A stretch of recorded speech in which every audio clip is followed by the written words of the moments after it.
All the games were fun, and I learned more about Jesus and everything. Were there some moments, I guess, especially about teamwork and purpose in life, that kind of stuff? Yeah, just like not talking down on yourself, and I guess I do that. That's probably one of my most things that I do, and just encouraging everybody else.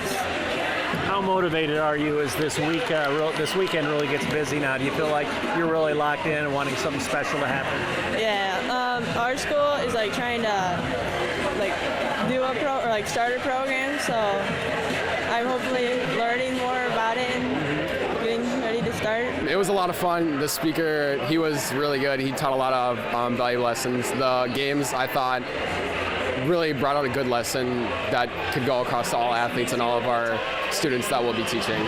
Something stir inside you that absolutely applies to your life as a leader, as an athlete, that, wow, that's a takeaway. I would say just the more you work, the more you have fun. Like, you're a harder worker, so you're just going to have more fun. How motivated are you going into kind of the meat of the camp now?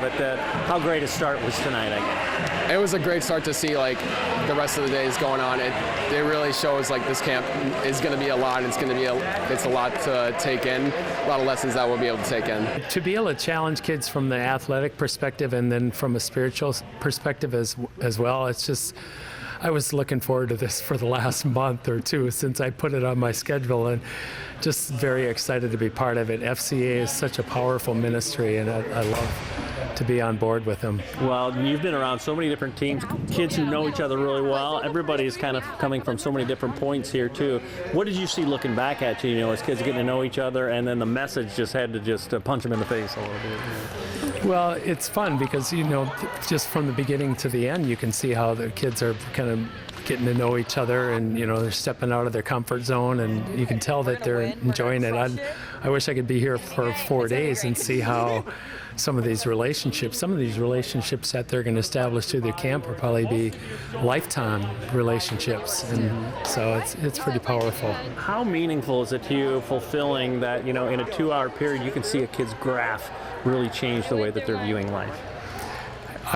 The whole idea of what I do over 150 different activities with teams and groups, the experiential learning, instead of just listening to a message, they participate in it. And yeah, it is life-changing.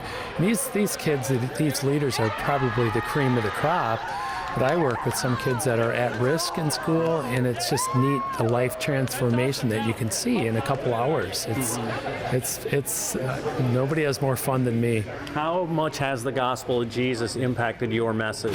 Whatever the environment might be.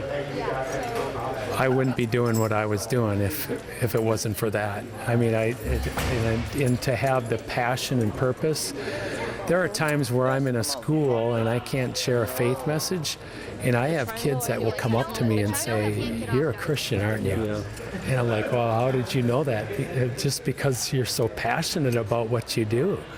The gospel gives me a purpose. I mean, even if I can't share the truth of the cross and the price, talk about the price Christ paid for us, I can still make an impact.